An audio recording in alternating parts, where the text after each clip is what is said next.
টানা ৩ দিনের ছুটিতে চায়ের রাজ্য সিলেটে নেমেছে পর্যটকদের ঢল। চা বাগানের সবুজের সমারোহ দেখে খুশি ভ্রমণ পিপাসুরা। বিস্তারিত জানাতে মালনীছড়া চা বাগান এলাকা থেকে যুক্ত হচ্ছেন সহকর্মী কামরুল ইসলাম মাহি। মাহি, এর আগেও আপনি যুক্ত হয়েছিলেন সিলেট থেকে, জানাচ্ছিলেন সেখানকার নিরাপত্তা পরিস্থিতি নিয়ে। এখন সেখানে কি অবস্থা দেখতে পাচ্ছেন?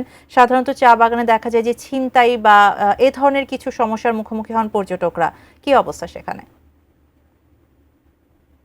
সিলেটের প্রধান সৌন্দর্যের যে বিষয়টি সেটি আসলে চা বাগান, এবং সিলেটকে এজন্যই কিন্তু চায়ের রাজ্য বলা হয়। আমি এই মুহূর্তে যে জায়গাটিতে আছি মালনীছড়া চা বাগান এলাকায় আছে, এবং মালনীছড়া চা বাগান এলাকায় কিন্তু বিপুল পরিমাণের পর্যটকরা কিন্তু এখানে এসেছেন, এবং এই চা বাগানের সৌন্দর্য দেখে আসলে তারা মুগ্ধ। এবং ব্রেকফাস্ট, টিফিন কিংবা স্ন্যাক টাইমে মজাদার আয়োজন মানে অল টাইম ব্রেড। আমরা বেশ কয়েকজন পর্যটকের সঙ্গে আমরা কথা বলেছিলাম। তারা আমাদেরকে যেমনটি জানিয়েছেন যে সিলেটের যে সৌন্দর্য এবং নান্দনিকতা সেটি আসলে দেখে তারা মুগ্ধ, এবং যাতায়াত ব্যবস্থা, নিরাপত্তা সহ সবকিছু নিয়েই কিন্তু তারা আসলে সন্তুষ্টি প্রকাশ করেছেন। এবং সিলেটের কাছাকাছি যে পর্যটন স্পটগুলো রয়েছে, চা বাগান রয়েছে, জাফলং, সাদা পাথর, বিছনাকান্দি সহ সব পর্যটন স্পটেই কিন্তু সকাল থেকেই পর্যটকদের উপচে পড়া ভিড় দেখা গেছে। এবং আমরা কিছুক্ষণ আগেও শাহজালাল রহমতুল্লাহ আলাইহির মাজার এলাকায় আমরা দর্শকদেরকে দেখিয়েছিলাম যে সিলেটে পর্যটকদের দল, এবং সার্বিক সব